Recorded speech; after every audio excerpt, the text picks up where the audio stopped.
Hola gente, ¿qué tal? Bienvenidos a The Murdoch Show. Esta vez el episodio número 5 con el padre Aldo Trento. Para los que no vieron el video introduciendo un poquito la historia de la fundación y del padre, el padre es un sacerdote italiano que vino a Paraguay e inició una maratón de obras que sin dudas puso su marca en el país. A lo largo de la historia de la Fundación San Rafael, obra del padre, tuvo la oportunidad de ayudar a miles de personas y también de compartir el dolor de cientos de enfermos que vinieron a su clínica de cuidados paliativos, una de las mejores de Latinoamérica, a pasar sus últimos días.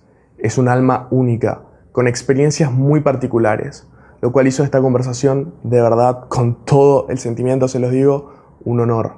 Espero que ustedes la disfruten tanto como yo, y sin más, les dejo con ella. Nos vemos pronto. Usted sabe que al estudiar su historia, vi un montón de entrevistas, de artículos sobre usted. Una parte que me interesó mucho es su nacimiento en la Italia de 1947. ¿Podría describirnos un poco cómo fue su infancia, su vivencia en el pueblo? ¿Cómo era el pueblo de Italia en aquel entonces? Bueno, yo nací en una montaña, gente pobre, éramos 5 hijos, con mi papá emigrante en Suiza, para que tenía que ganar la plata para poder darnos de comer. Y mi mamá sola a educar 5 criaturas. Después a 10 años, yo dije a mi mamá, yo voy al seminario. Y dejé mi madre, mi padre, todos mis hermanos, y me fui al seminario. Tenía 10 años y medio más o menos. Y ahí comencé a estudiar para ser sacerdote. Hasta que a 24 años me ordenaron cura en la congregación llamada de los padres canosianos. Una vez que me ordenaron sacerdote, era el momento más dramático para Italia, en el sentido que el marxismo, ideología de izquierda, estaba dominando. Y yo mismo me quedé víctima de aquella ideología, en el sentido que veía como la Iglesia no me daba ninguna respuesta a mi deseo de felicidad, a mi deseo de verdad, a mi deseo de justicia, porque decía, mira, mi padre emigrante, yo pobre acá, sin nada. Entonces digo, puse mi confianza en el marxismo. Tristemente, esta ideología me comió el cerebro. Ahí que mis superiores me enviaron a Sur Italia a ver si cambiaba idea. Sur Italia, la montaña. A Sur Italia. ¿Y la montaña donde usted nació, el pueblo de la montaña en la que usted nació, estaba en el sur de Italia o en el norte? Yo era del norte, cerca de Austria.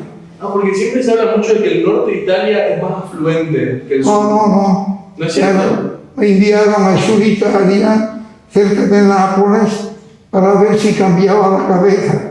Pero la cabeza no cambiaba, hasta que un día vino Kissinger en Italia.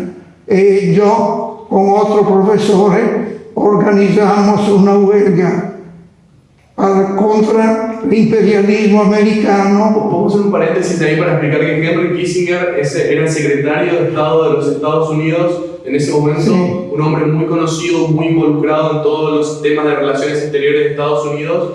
Y bueno, por eso el padre decidió hacerse el hombre, ¿no? Yo era realmente contra, entonces hicimos una huelga en toda Italia para que este hombre nos pusiera pie. Obviamente no es que ganamos nada, sino que aquel día que era el día de la huelga, todos los chicos tenían que salir de la aula, sin embargo 4 se quedaron. Yo no podía dejar la aula si 4 se quedaban, porque me habrían suspendido como profesor. Entonces me enojé con ellos, le dije, ¿qué hacen ustedes aquí? Todos sus compañeros están afuera y yo tengo que estar aquí con ustedes. Ellos dicen, profesor, usted tiene que entender una cosa, no es así que se cambia el mundo cambia, se cambia tu corazón, y tu corazón cambia si encontras a Cristo. Me quedé como asombrado de esa respuesta que me dieron, y ahí comenzó mi camino de vuelta al cristianismo. Fíjese que yo era cura, que era un laico. Entonces ya había un problema serio por eso. Y así mis superiores me enviaron de nuevo al norte de Italia para ver si ponía la cabeza en su lugar. He llegado al norte, me recuerdo como fuera hoy, encontré un hombre del movimiento Comunión y Liberación, un movimiento que vivía profundamente el cristianismo. Y este vino a buscarme y me dijo: hemos sabido que vos encontraste Comunión y Liberación a Nápoles. ¿Querés venir con nosotros? Yo dije con mucho gusto, porque me sentía solo, abandonado, y ahí de esta amistad me involucré totalmente hasta el punto que me volví uno de ellos, viví con ellos, estuve con ellos todo el tiempo que me quedó ahí, sino que después me pasó que me enamoré de una mujer. Ahí, un tropezón no era suficiente.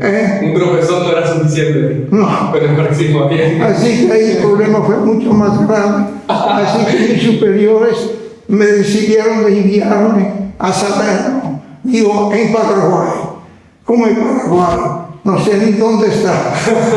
Así que yo, el 8 de septiembre de 1989, agarré el avión y vine aquí destrozado psíquicamente. Son 33 años que estoy acá.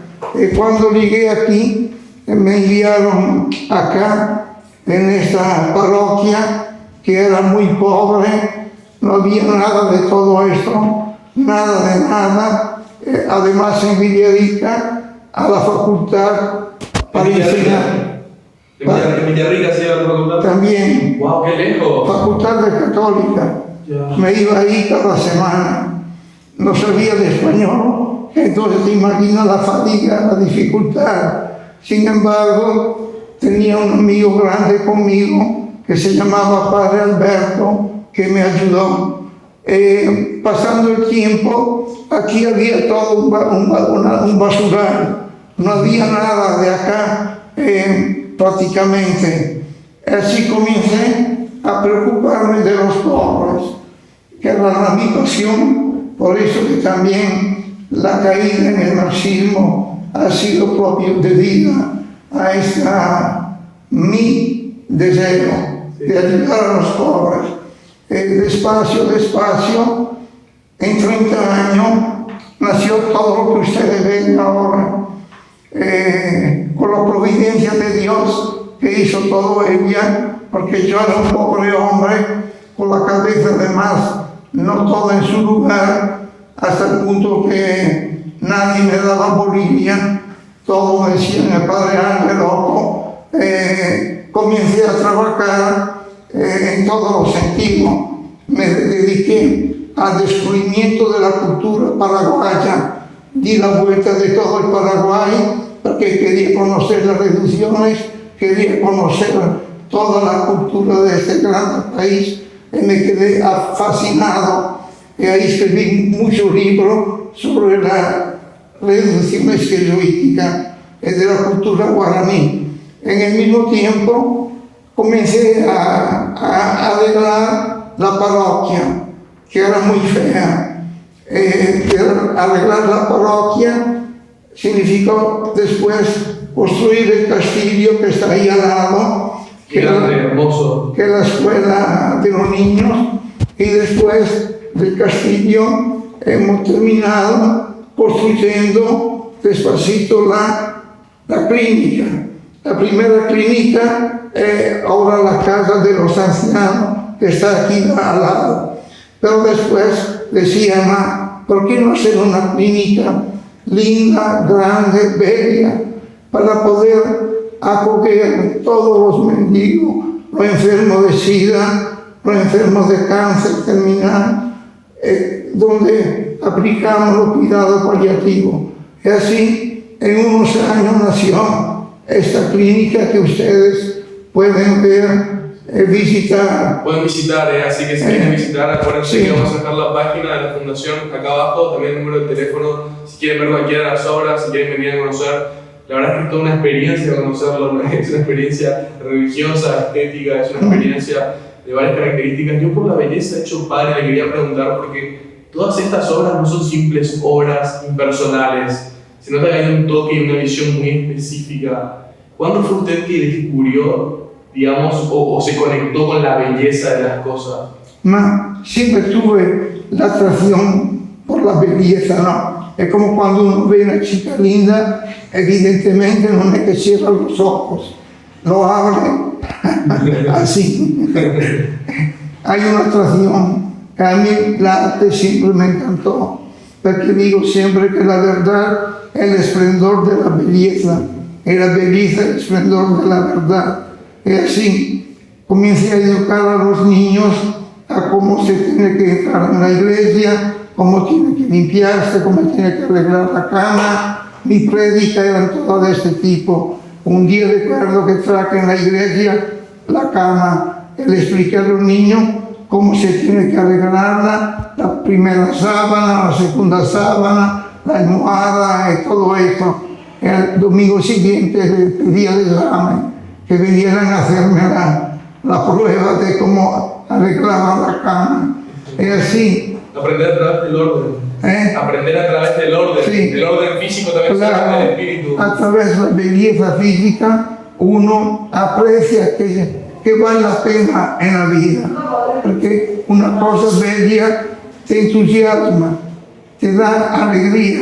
Por eso el castillo. Todo hecho de una manera muy arquitectónicamente interesante. Intencional. Y después vine a la clínica, a esta clínica que es una repetición de lo que es la reducción jesuítica. Toda la fachada de la clínica es una repetición de la pared de la iglesia de Trinidad. Hay 3 círculos que repiten todos los ángeles cantores con la Virgen al centro de la iglesia de Trinidad. Es proprio una copia de esta, hecha a mano por unos escultores de San Ignacio Guazú, que tuvieron que trabajar todo para hacer esta clínica, como este piso, todo de la piedra de Itapúa, que trabajaron a mano. Igual que las reducciones, Sí. ¿no? Tiene una conexión histórica también, o sea, no es simple belleza, tiene una conexión muy histórica. Histórica. Sí, sí. No, mamá, yo escribí también un libro sobre cómo nacieron las reducciones, la cultura guaraní, todas estas cosas. Me encantaría escuchar sobre eso, de verdad es muy interesante y los jesuitas sin duda revolucionaron Paraguay. Los jesuitas revolucionaron Paraguay, Claro. construyeron Paraguay y la civilización en un principio. No solo, mas supieron valorar toda la cultura de los indios, porque leía esta mañana un artículo de Padre Melilla, el antropólogo que murió, jesuita, que ellos creían, por ejemplo, en la inmortalidad del alma, cosa que no existe en ninguna religión, ni los mundos griegos tenían esta concepción de que el hombre hubiera el alma inmortal, o había la reencarnación, o que se iban en el fondo, no sé dónde, mientras ellos tenían esta cultura, por eso que buscaban la tierra sin el mar. Buscar la tierra, eso es el paraíso. Cuando uno moría, lo asistían y le decían, una vez que morís, salúdame tus amigos, los parientes que tenemos allá donde está la palabra, llamaban ellos el paraíso, la palabra. Esta cultura me fascinó, por eso quise hacer todas las obras de la parroquia como recuerdo, como memoria de la reducción jesuítica. De hecho, también el castillo, que recuerda un poquito la cultura europea de la civilización, ¿no? Puso una síntesis: Europa cristiana, cultura jesuítica. La clínica è una cultura jesuítica, el Castillo cultura cristiana dell'Europa. E así anduve creciendo. Rescata los orígenes y también lo nacional, digamos, cómo se expandió acá dentro de Paraguay particularmente.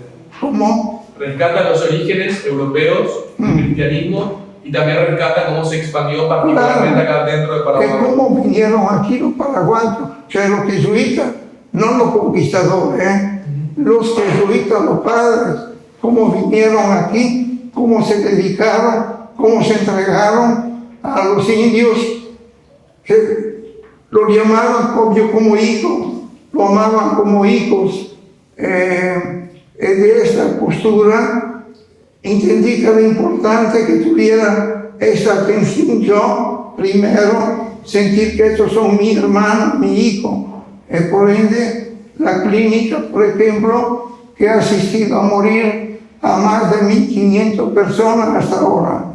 Hemos acompañado a morir hasta el punto que tuvimos que comprar un cementerio porque no teníamos más lugar donde ubicar. Y también hoy murió una persona que no había nadie, un español que pasaba de acá y murió.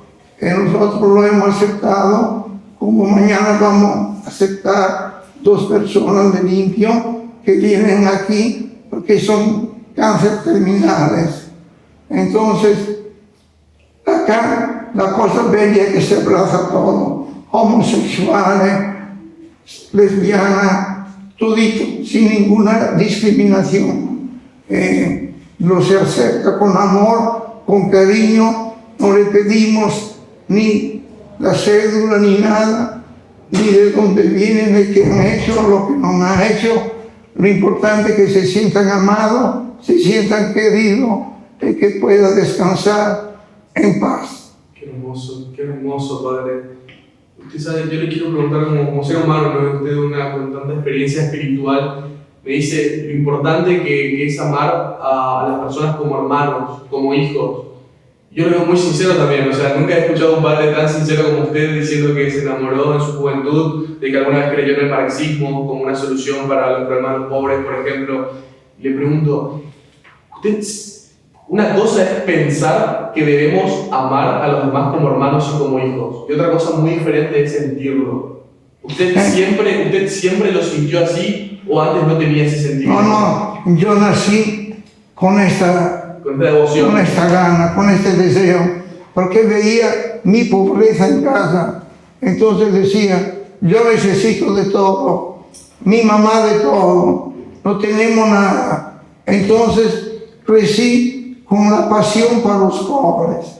Toda mi vida ha sido, es por eso que me hizo hacer también tanta equivocaciones, si queremos, como la pasión por la ideología marxista, ¿no? Porque me parecía tentadora de encontrar ahí la respuesta a lo que el cristianismo no me daba, porque veía el cristianismo como una moral que me decía haz o no haz, más nada más.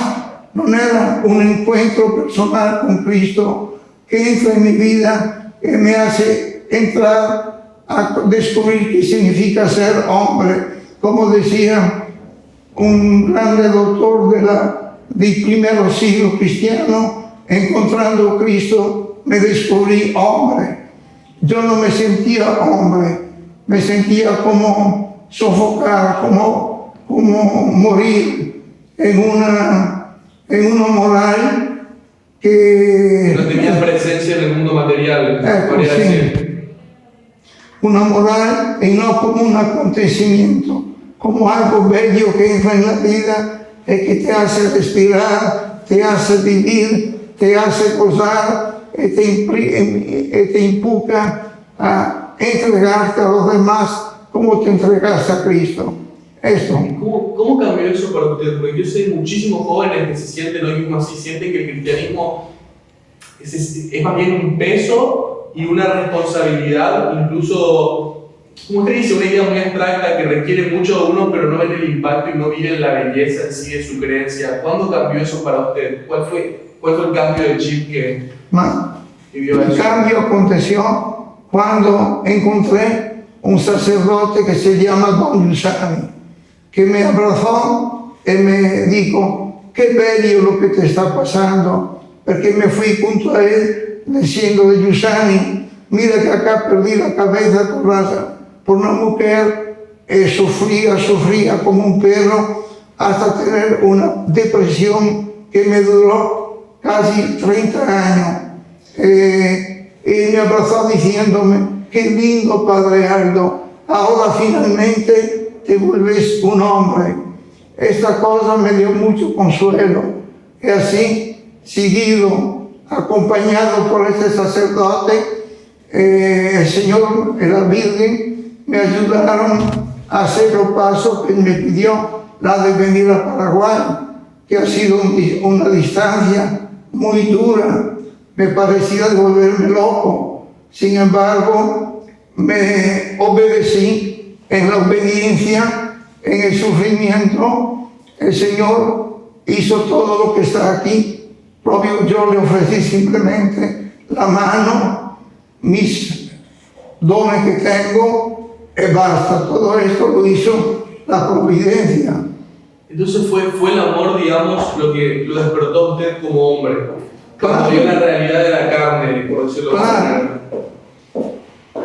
¿Y cómo usó la religión para pasar ese amor? ¿Cómo usó a la Biblia, a Jesús, al cristianismo para interpretar ese amor que usted sufría, para mantener su compromiso? Para mí, la Biblia ha significado un encuentro personal con Cristo, mediante la persona de Giussani, y mediante un encuentro que uno descubre quién es, como los apóstoles encontraron a Cristo, y Cristo llamó cada uno por nombre, y del encuentro con Cristo, su vida de ellos cambiaron.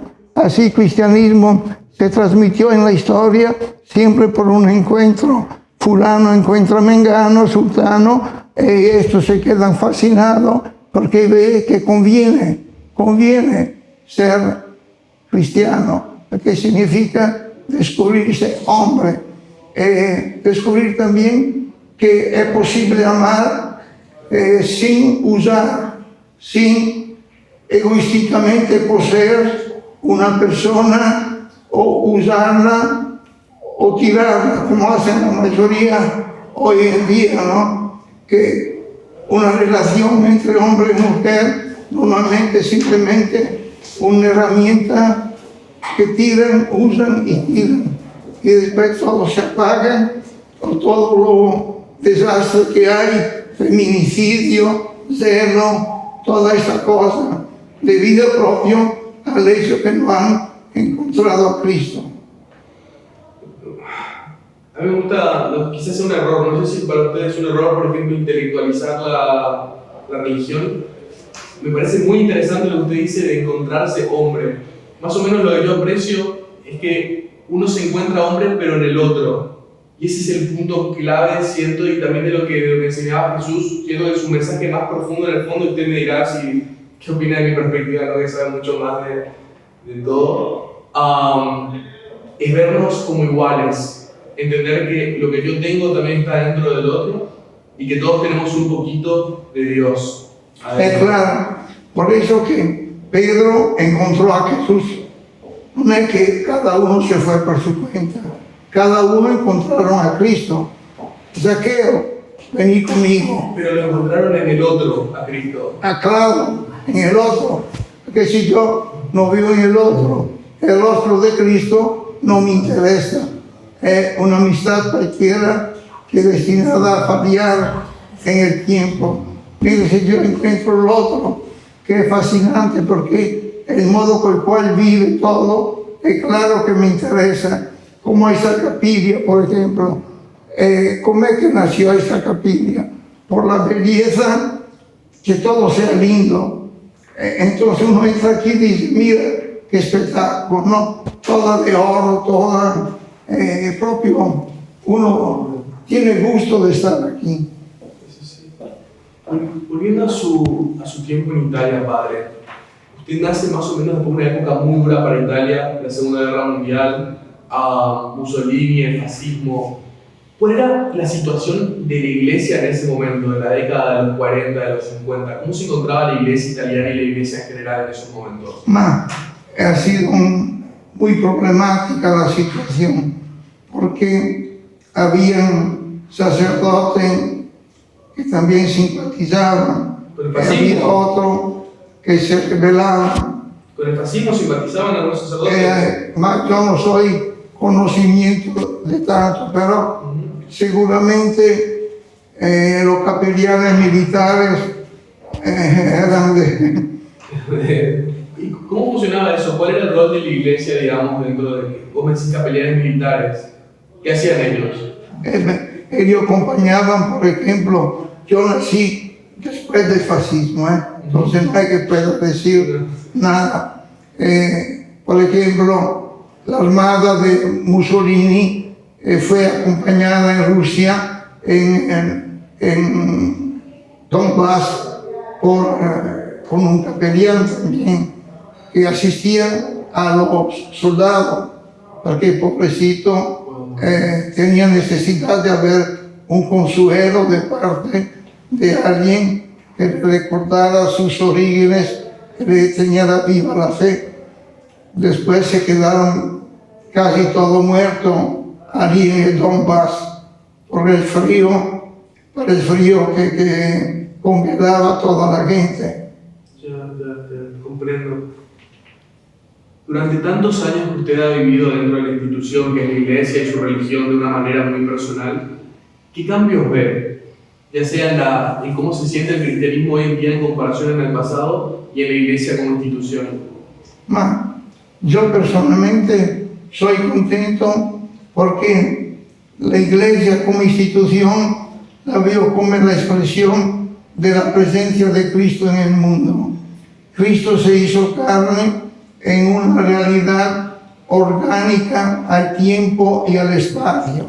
No existe una iglesia por aire.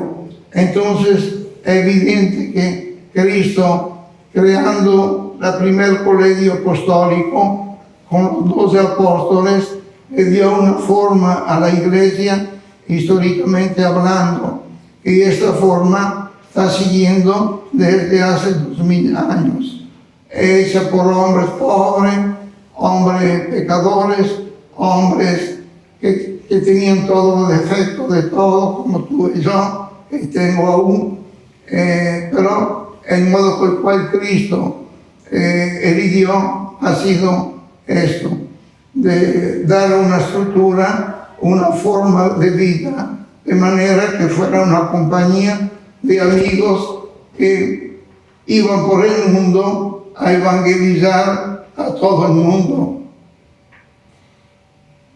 Y en cuanto a la creencia de las personas, eso sería el plano institución. Y en cuanto a la creencia de las personas, ¿cómo usted ve que hoy se vive el cristianismo, digamos, la población general, en comparación a cómo se vivía antes? Este es un problema. Hoy, tristemente, también por culpa de nosotros, pastores, hemos olvidado qué significa evangelizar. Y por ende, hay como una distancia, en particular con los jóvenes, respecto a la iglesia. Todo lo que el Papa nos insiste es volver a una nueva evangelización, a proponer Cristo como camino, verdad y vida a los jóvenes.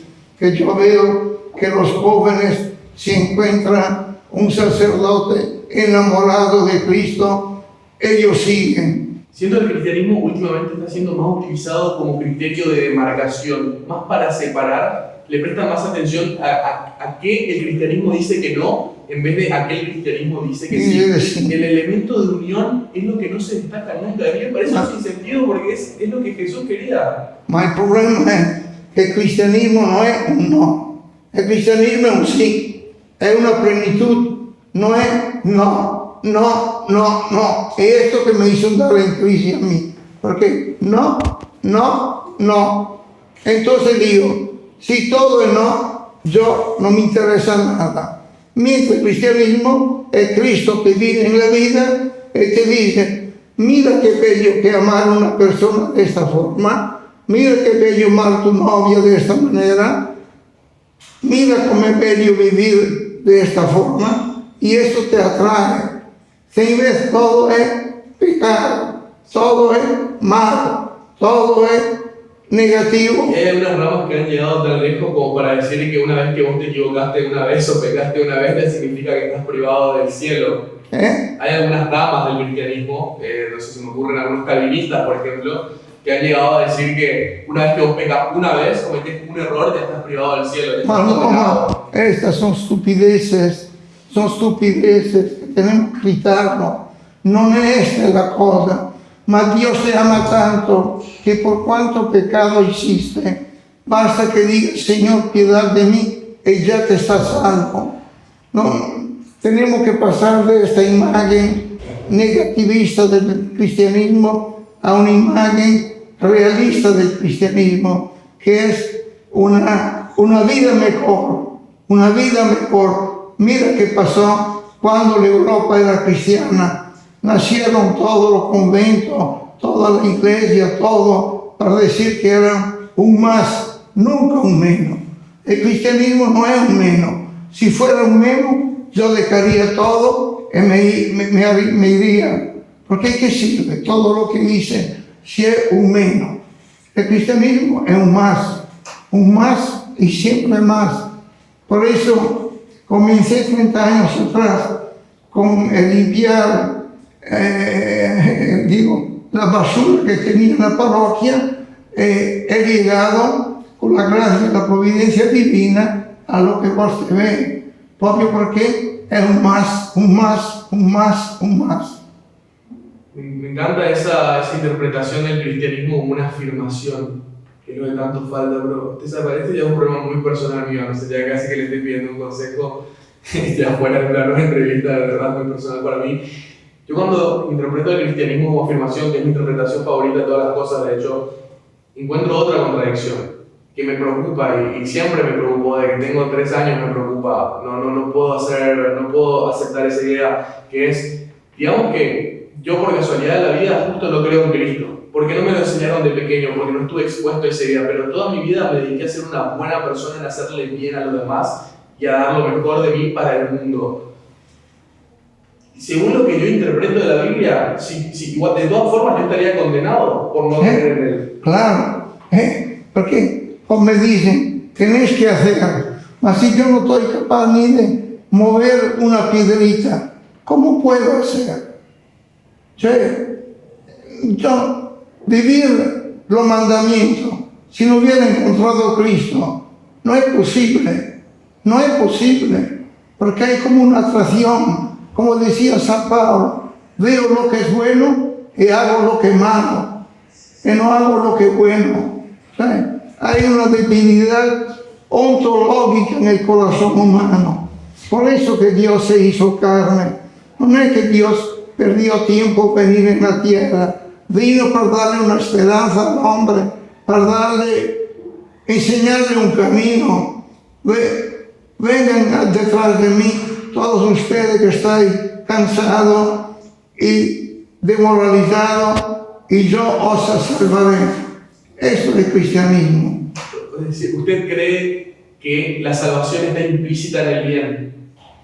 Digamos, o sea, si yo no conociese a Cristo, por ejemplo, si no estuve expuesto, pero hago el bien, significa que conozco a Cristo inconscientemente, que actúo a su voluntad. Por ejemplo, todos los que no conocen a Cristo, evidentemente tendrán también ellos la salvación, porque si no hay culpa mía, si soy budista.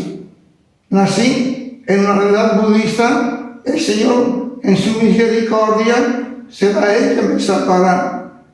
En Mahatma Gandhi no puedo pensar que sea el infierno. Porque eso me cuesta a mí, sí.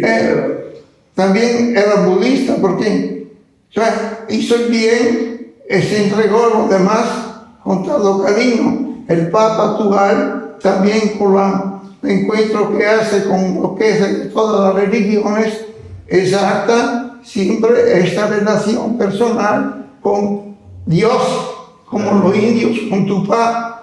Es decir, no es o sos cristiano o te vas al infierno, absolutamente. Dime, padre, ¿usted cree que la salvación está en todo ser humano, incluso en el que hace el peor mal? No, el problema es que hay la libertad del hombre. No es que el infierno sea un castigo de Dios. Soy yo que digo de irme. Soy yo que digo en mi libertad decido de hacer cosas inhumanas por la cual hay como una rabia con Dios. Pienso a Hitler. Hitler, ¿dónde estará? No puedo decir, porque depende de su libertad. Si en el último instante digo, Señor, perdóname, está perdonado. Es como Putin, con lo que está haciendo. Solo Dios puede juzgar la libertad de una persona. Yo no puedo decir, él está condenado. Porque ¿quién soy yo para decir esto? Claro, es un juicio humano, no puedes decir en cuanto al plano más grande. Pero de todas formas me incomoda esa idea, pero Dios sabrá por qué. Padre, le quiero preguntar principios de racionalidad de los jesuitas, por ejemplo. ¿Qué es lo que diferenció a los jesuitas de otras ramas del cristianismo? ¿Por qué los jesuitas hicieron tanto y construyeron tanto? ¿Es por los principios de racionalidad que tenían? ¿Cómo es que interpretaron, digamos, mejor la Biblia para poder construir sociedades? Es porque tomaron en serio el cristianismo. Es decir, ora es labora de San Benito, ¿no? Prega, ruega y trabaja. Y ellos, donde iban, encarnaban la fe también en un modelo arquitectónico de las reducciones. Era una pasión que nacía del cristianismo, porque entre ellos tenían arquitectos, tenían especialistas en todo, y ellos tradujeron en realidad lo que era el cristianismo. Era el amor a lo indio que le empujaba a hacer lo que hicieron. Pienso, por ejemplo, a la iglesia de Trinidad, muy bella, ¿no? Hermosa. O la de San Miguel en Brasil. Ellos hicieron propio por amor a los indios, que eran como sus hijos. ¿Usted, aparte de la Biblia, ha leído algún filósofo o pensador, digamos, no precisamente religioso, que haya influenciado su visión, ya sea estética o su forma de actuar? ¿Cómo?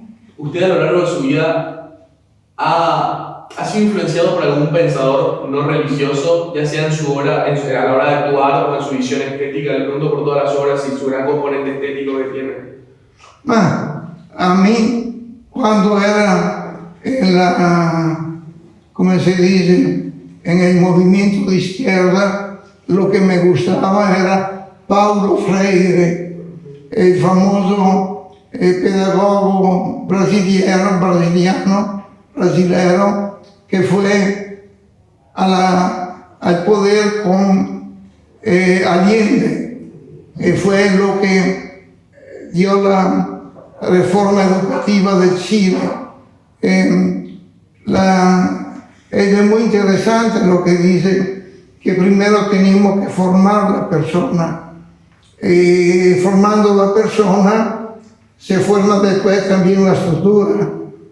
Y esto es lo que falta hoy, que como con la educación online, que no hay una relación personal, por ende todo es muy difícil. Mientras en aquel entonces los padres jesuitas trabajaban tú, ahí, codo a codo, que por ende hicieron lo que hicieron, que aún es visible de manera muy espectacular.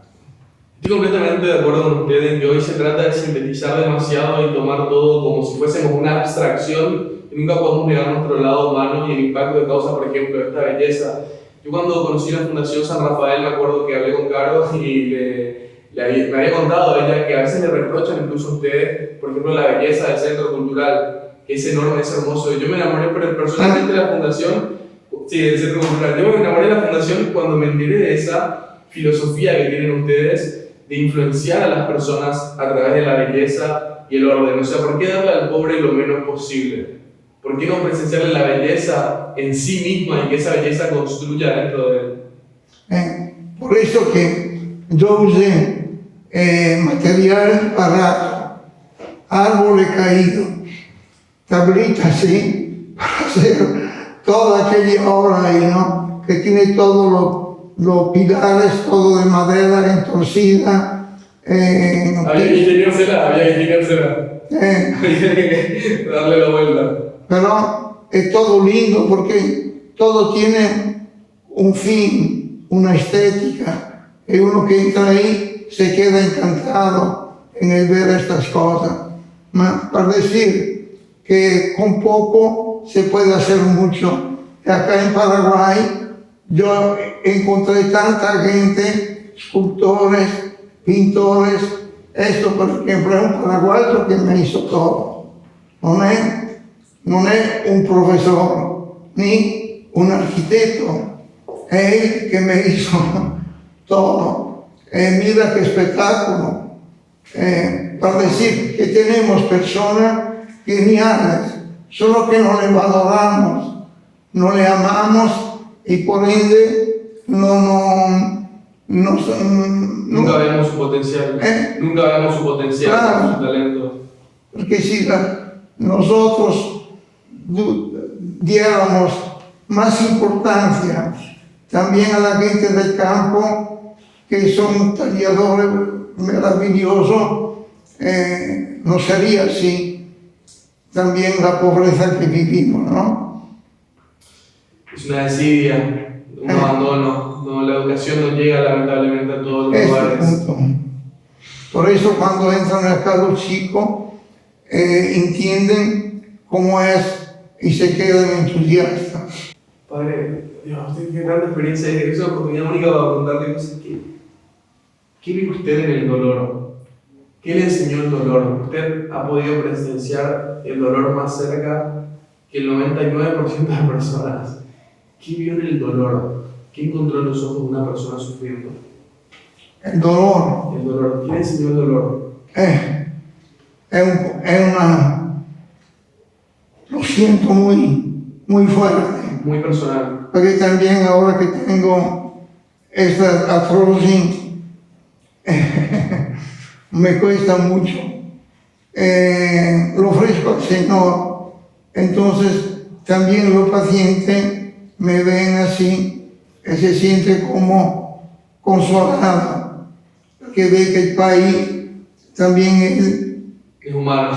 Es humano como todos, que no soy nada, solo un pobre hombre, como la cuchara en manos de Dios, la cuchara del albañil. Y por ende, en este sentido, soy contento porque soy motivo de consuelo también para ellos.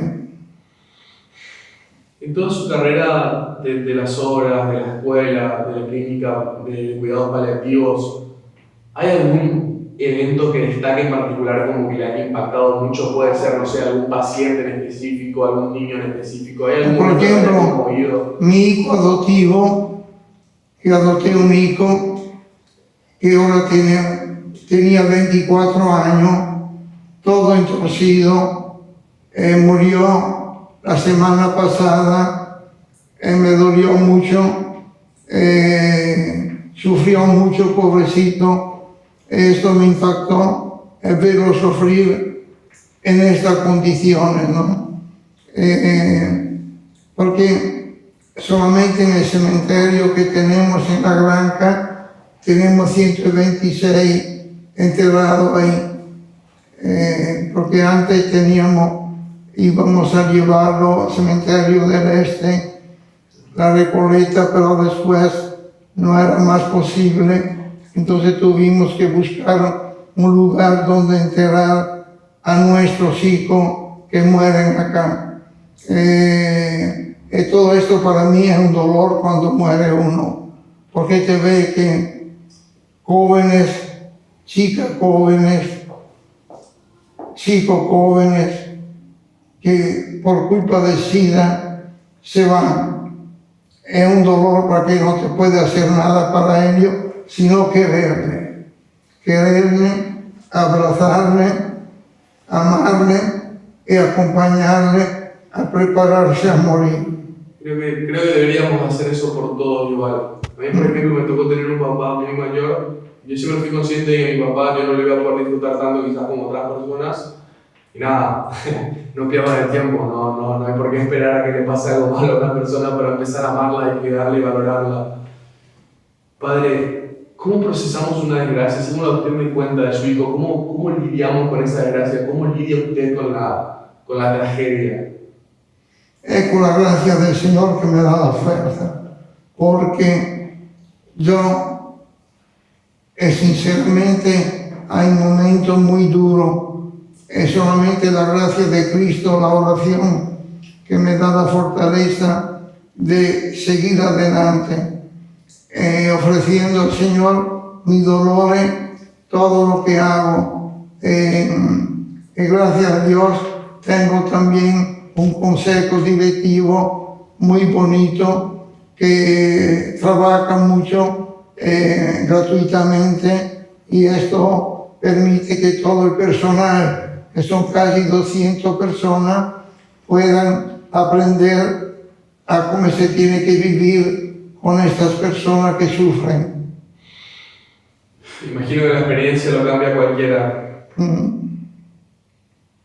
¿Qué es lo que le dice la gracia del Señor a usted? Cuando usted está lidiando con esta tragedia, cuando usted me dice que la gracia del Señor es la que lo sostiene, ¿qué le dice la gracia del Señor? ¿Qué le hace sentir? La gracia del Señor yo la veo caminando. En el momento me parece todo negro, pero caminando me di cuenta que el Señor nunca me abandona, está siempre por atrás empujándome.